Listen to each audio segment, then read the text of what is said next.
আসসালামু আলাইকুম। গেল এক সপ্তাহ নানান চড়াই উত্তরের মধ্য দিয়ে পার হলো। এখন পরিস্থিতি কিছুটা ঠান্ডা, যে কারণে আমিও ঠান্ডা মাথায় কিছু কথা বলি। ধরেন, আমরা গেল 10 মাসে এই সরকারের বিরুদ্ধে অনেক ধরনের সমালোচনা করেছি, বিশেষ করে আসিফ নজরুল এবং ফারুকী। আমার মনে হয় বাংলাদেশে 99% মানুষের কেউই চায় না এই দুইজন মানুষ উপদেষ্টার পদে থাকুক। অনেক কারণ ছিল, কিন্তু কোনো ব্যবস্থা নেওয়া হয় নাই। বাট আমরা সামগ্রিকভাবে সরকারকে সহায়তা করতে চেয়েছি। অনেকের কাছে মনে হয়েছে যে আমরা বোধহয় সরকারকে বেকায়দায় ফেলার জন্য এগুলো বলেছি। সেটা প্রমাণ হয়েছে সব শেষ, যখন ডক্টর ইউনূসের পাশে কেউ ছিল না, তখন অন্তত আমি সহ বেশ কয়েকজন ছিল। আমরা দেশের বিশৃঙ্খলা চাই না। অনেক মানুষ, গতকালকে ভিপি নূর একটা বক্তব্য দিয়েছেন, সেখানে তিনি বলেছেন যে আমরা বাইরে বসে থেকে কিছু ইউটিউবার ফেসবুকাররা নাকি দেশে নৈরাজ্য তৈরি করতে চাই। দেখেন, আমরা কি চেয়েছি? গেল 10 মাসে আমাদের যে দাবিগুলো ছিল, কি আমার উপদেষ্টা বানান এটা চেয়েছিলাম? আমার একটা কাজ দেন, অমুক ইয়ের জন্য টেন্ডারি করেন, এগুলো না তো। আমরা চেয়েছি এই দেশে ভারতীয় যে আধিপত্য সেটা বন্ধ হোক। সন্তোষ, প্রথম আলোতে টিপু সুলতান, মতি, মাহফুজ, এরা সবার এই যে চক্র, যারা কিনা বাংলাদেশকে মিথ্যা জঙ্গি তকমা দেওয়ার জন্য 21শে আগস্ট থেকে শুরু করে রমনা, বটমূল সহ বিভিন্ন জায়গাতে এই যে নাটক সাজিয়ে বাংলাদেশের মুসলমানদেরকে সারা পৃথিবীর কাছে সন্ত্রাসী হিসাবে উপস্থাপন করেছে, এগুলোর বিচার চেয়েছি। এগুলোর বিচার চাইতে যাওয়ার কারণে আপনারা নিরীহ মানুষের উপরে সেনাবাহিনী, পুলিশ সম্মিলিতভাবে আপনারা করেছেন, হামলা করেছেন। আমরা এরকম চিত্র দেখতে চাইনি। আমরা চেয়েছি বিভিন্ন গণমাধ্যমে আওয়ামী লীগের যেসব দোসররা আছে তাদেরকে সরান, সচিবালয়ের দোসররা আছে তারা সরান, পুলিশের কারা কারা আছে তাদেরকে সরান। আপনারা হত্যা মামলার আসামি পুলিশের যারা ছিল অনেককে আপনারা চাকরিতে গোপনে গোপনে চাকরিতে জয়েন করাচ্ছেন। আমরা এগুলি তো চেয়েছি, তাই না? আপনাদের খারাপ কিছু তো চাইনি, দেশের বিরুদ্ধে তো যাইনি। এখন এটা চাওয়ার কারণে আমরা নাকি বিশৃঙ্খলা তৈরি করলাম। এটা যদি ভারতের আধিপত্যবাদ থেকে বাঁচার জন্য ফ্যাসিবাদের বিরুদ্ধে কথা বলাটা যদি নৈরাজ্য হয়, তাহলে 5ই আগস্ট এই দেশে সবচেয়ে বড় নৈরাজ্য হয়েছে। সেই নৈরাজ্যের মাধ্যমে আপনি ক্ষমতায় এসেছেন। অনেক উপদেষ্টার মুখ থেকে শুনেছি যে মবতন্ত্র বন্ধ করতে হবে। এই যৌক্তিক আন্দোলনকে আপনি যেদিন মবতন্ত্র উল্লেখ করে তারপরে তার বিরুদ্ধে অবস্থান নিয়েছেন, সেদিনে আপনার পুরো সরকারটাই মবতন্ত্রের ফসল হিসাবে মানুষের কাছে উপস্থাপিত হয়েছে। আপনি আর দাঁড়াইতে পারেন নাই, পারবেনও না। এই সরকার, এই মুহূর্তে ইউনূসের যে সরকার, একটা ভঙ্গুর একটা সরকার। যেই শক্তি আমরা মনে করেছিলাম সেই শক্তি আর এই সরকারের নাই। চাইলেও কিছু করতে পারেন, কোনো কিছু ন্যূনতম সংস্কারও যদি বিএনপি জামায়াত বলে যে আমরা চাই না, আপনার সেই ক্ষমতা নাই, আপনি এটা করবেন।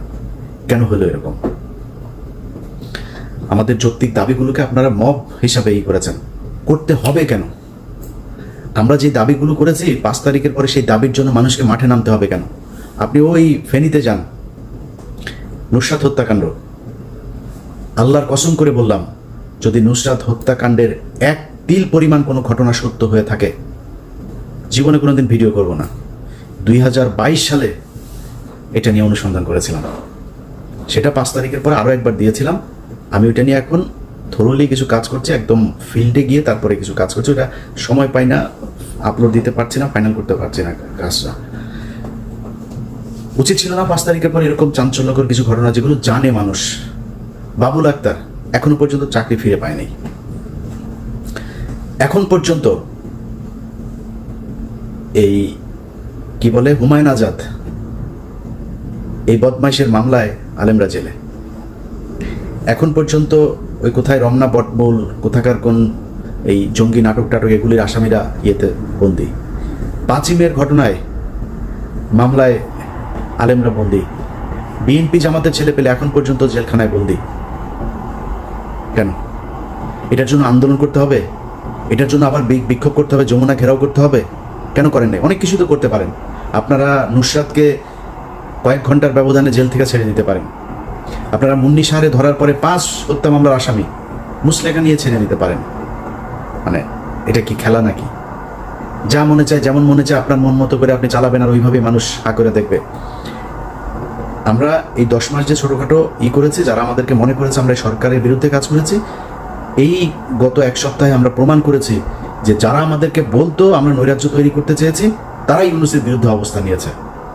যদি ন্যূনতম, ভাই আমি নির্বাচনের বিরুদ্ধেও না, বিএনপির বিরুদ্ধেও না, জামাতের বিরুদ্ধেও না, আমি চাই নির্বাচিত একটা সরকার। আমি কালকে নির্বাচন হলে আমি কালকেই খুশি। কিছু সংস্কার হওয়া দরকার ছিল। কেউ যদি মনে করে যে আমরা সংস্কার চাই না, তাইলে আবার মনে করেন 2006 সালের মতো অবস্থা আসলো, মনে করেন বিএনপি এবার ক্ষমতায় আসবে, 5 বছর পরে শেষ হবে, বিএনপি নির্বাচন দেবে কিভাবে? বিএনপি যদি একজনকে সিইসি করে, সেটা জামাত ইসলাম মানবে না, আপনি মানাবেন কিভাবে? সংকট আবার আসবে, তাহলে সেই সংকটের জন্য আপনি করলেন কি? আমার কথা হলো সংস্কার ইউনূস একা করুক আর সবাই মিলেমিশে করেন, করতে তো হবে সংস্কারটা, এটা ছাড়া তো যাইতে পারবেন না। নির্বাচন আমিও চাই, বিএনপির মতো আমিও চাই, আমার নির্বাচন নিয়ে আমার কোনো সমস্যা নেই।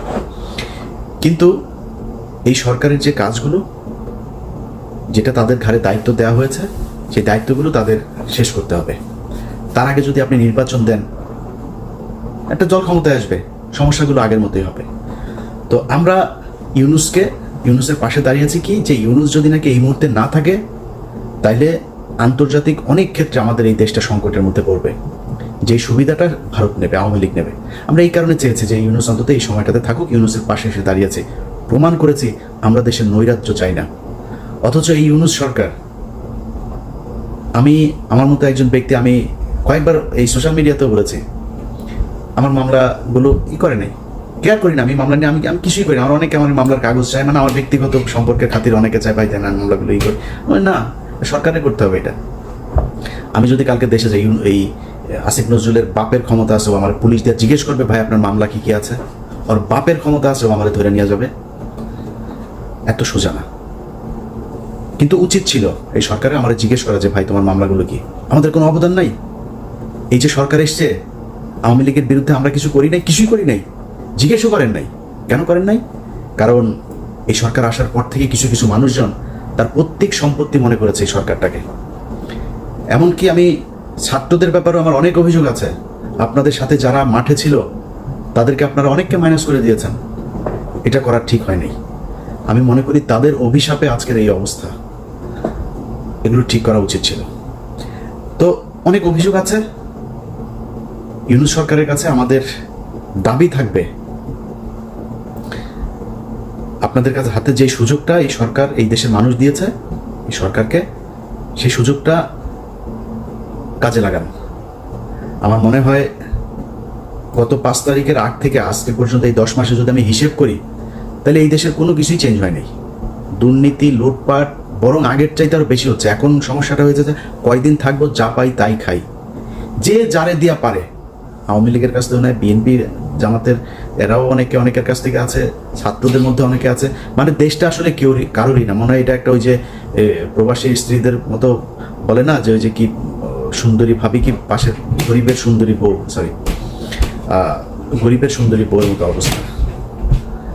তো এখন এই যে গরিবের সুন্দরী বউরে নিয়ে যে যেমনে পারে টানাটানি করে খাচ্ছে, এই জন্য এতগুলো মানুষ জীবন দিয়েছিল। এখন আমরা যদি এগুলো নিয়ে কোনো কথা বলি, তাইলে এরে নিয়ে বললে এই নাখুশ, ওরে নিয়ে বললে ওই নাখুশ, না বললে যদি খুশি থাকেন তাহলে ভালো, বলবো না। আস্তে আস্তে সমস্যা কোথায়? এখনো পর্যন্ত আমি তো ভাই কোনো গণমাধ্যম না। আমার হাতে যতগুলো নিউজের মানে অনুরোধ বলেন, পরামর্শ বলেন, বা যেভাবেই বলেন, যতগুলো মানে লাইন আপ আমার হাতে, আমি পারি না। আমার নানান কাজ টাজ করে এটার পিছনে সময় দিতে পারি না। ওইভাবে একটা নিউজ করতে আমার 15 দিন, 20 দিন, 1 মাস সময় লাগে, দেবো কেমনে? কিন্তু যেই জিনিসগুলো আমার কাছে আসে, এটা আমার কাছে আসার কথা না। বাংলাদেশে ভাই এত শত শত গণমাধ্যম, আমার কাছে আসবে কেন? আমার একটা ব্যক্তিগত একটা ইউটিউব চ্যানেল, আপনার টেলিভিশন আছে, পত্রিকা আছে, সেখানে যায় দেয় না ভাই, আমাদের এগুলি শোনে না। এই ধরেন প্রথম আলো নিয়ে সাজরে হকের যে প্রোগ্রামটা, এটা তো আমার কাজ না। বাংলাদেশে অনেক ক্রাইম প্রোগ্রাম আছে, অনেক অনুসন্ধানী প্রোগ্রাম আছে, নিউজ আছে, আপনারা করে না তারা, এখনো আমাদের কাছেই আসে। তো এই যে অবস্থা চলছে, এটা যদি চলে, ডক্টর ইউনূস গত সপ্তাহে বিপদে পড়ার পরে আপনারা দেখেছেন না, অনেকেই কিন্তু রাতারাতি চেহারা পাল্টে দিয়েছে। কেউ যদি মনে করে এই দেশের মানুষ খুব স্মার্ট, এটা আমার মনে হয় আমার চাইতে তারেক রহমান অনেক ভালো জানে যে 5 তারিখের আগের থেকে 5 তারিখের পরে তার কাছে দেন দরবারের সংখ্যা কি পরিমাণে বেড়েছে। আমার মতো ক্ষুদ্র মানুষ হালকা টের পাই সারাদিন। এই যে 2 ফোন মনে করেন যে সামনে নিয়ে বসে আছি, মানে বেজেই যাচ্ছে আর কি। তো এই দেশের মানুষ খুব স্মার্ট, যখন দেখবে যে আপনি একটু সুবিধাজনক জায়গায় আছেন আপনারা তেল মারবে, সুন্দর করে তেল দিবে। সুযোগটা যখন চলে যাবে না, এই লোকগুলি আপনার চোখের উপরে সবকিছু পাল্টাই দিবে। তো আমার মনে হয় সবার উচিত আওয়ামী লীগের এগুলোর দেখে একটু শিক্ষা নেওয়া। যা হলো 15 বছরে, এই জুলাই আগস্টের যে আন্দোলনে যেভাবে তাদের পতন হলো, তাদের এখন যে পরিণতি, এটা দেখে আমার মনে হয় বাংলাদেশের রাজনীতিবিদ, প্রশাসন, ব্যবসায়ী সবাই একটু হুঁশ ফিরবে। আল্লাহর ওয়াস্তে মাথা ঠান্ডা করেন ভাই, টাকা পয়সা কামাইতে পারবেন, এত পাগল হয়ে যায় না, এত বেহুশ হয়ে যায় না টাকা পয়সা কামানোর জন্য। যারা রাজনীতি করেন ভাই, আপনাদের জন্য এই দেশের নিয়মটাই এইভাবে করে দেওয়া আছে, কাঠামোটাই তৈরি করা। আপনি আপনার পকেটে টাকা ঢুকবে, টেনশন করেন, এত খাওয়ার জন্য পাগল হয়ে যান না, উতলা হবেন না, টাকা পাবেন, ধৈর্য ধরেন। দেশের স্বাধীনতাটা অন্তত অক্ষুণ্ণ রেখে তারপরে যা করার করেন। আমাদের নিয়ে যা মনে চাই বলতে পারবেন, অনেকের অনেক অভিযোগ থাকতে পারে। ভাই, এই দেশের স্বাধীনতা সার্বভৌমত্বের জন্য যদি নিজের জীবন দিতে হয়, এটা যেদিন প্রয়োজন হবে সেদিন দেখবেন ইলিয়াস সত্য কথা বলেছিল না মিথ্যা বলেছিল। কোনো স্বার্থ নিয়ে যদি নাকি কোনো কিছু করার চেষ্টা থাকতো, অনেক স্বার্থ নেয়ার অফার পেয়েছে এই গত 10 মাসে, সেখানে যায়নি। আল্লাহ যেন ওই রাস্তায় নাও নেয় কোনো দিন। তো আমি অত ক্ষমতাশালীও না, এটা হচ্ছে সমস্যা। কিন্তু আপনারা যারা ক্ষমতায় আছেন, যাদের কথায় অনেক কিছু হয়, যাদের সেই সুযোগ আছে, আপনারা যদি নাকি এই দেশটাকে ভারতের হাত থেকে বাঁচাইতে না চান, সেই পদক্ষেপ যদি না নেন, তাহলে এই দেশটা আসলে আলটিমেটলি থাকবে না। আমাদের রাজনীতিবিদ, আমরা দেখছি কয়েকজন রাজনীতিবিদের যে অবস্থা, বিশেষ করে সালাউদ্দিন যেভাবে উঠে পড়ে লেগেছে, এটা খুবই সন্দেহজনক। আরেকজন আছে গয়েশ্বরচন্দ্র রায়, 500 টাকার মাল। এটা এই মাল আজ থেকে 3 বছর আগে আমার পরিচিত এক বিএনপি নেতা, সে বলছিল যে ভাই বিকাশে টাকা চায়, রিক্সা ভাড়া নাকি তার নাই। এই ধরনের মাল, এগুলোর তো রয়ের তো ধরেন টাকা কোটির নিচে দেয় না, যা বলবে ও যদি বলে রয়ের বলে 5 এটা দেও, 5 এটা দেবে। এই ধরনের লোকজন হইতে আল্লাহ যেন এই দেশকে রক্ষা করে। বিশেষ করে বিএনপি জামাত এই মুহূর্তে দেশের সবচেয়ে বড় দল, তাদেরকে যেন রক্ষা করে।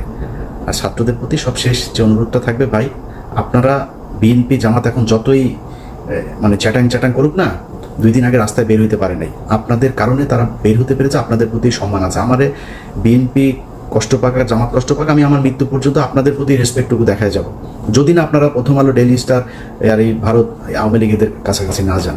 সারা জীবন দেখা আসবে আপনাদের প্রতি রেসপেক্টটা। আপনার কাছে অনুরোধ, আপনারা প্রয়োজনে দল বাদ দিয়ে দেন, রাজনীতি বাদ দিয়ে দেন, তারপরে মানুষ যেই কথাগুলি বলতে যায়, যেই কথাগুলো বলার কারণে আপনাদের পেছনে সারা দেশের মানুষ নেমে এসেছিল, সেই কথাগুলো আপনারা আবার বলেন, সেই কাজগুলো আবার করেন, দেখবেন আপনাদের পেছনে মানুষ আবারও থাকবে। যা চান ভাই, রাজনীতি বড় জিনিস না। আপনার রাজনীতি করে ক্ষমতায় আসতে হবে, যদি মনে করেন আসলে মানুষের সেবা করতে চান, ভালোবাসা পাইতে চান, তাহলে আমার মনে হয় ওই জায়গায় আবার ফের নজর দেন। সেটা যদি করেন, এই দেশের মানুষের ভালোবাসা আবারও পাবেন। সবাই ভালো থাকেন, আল্লাহ হাফেজ।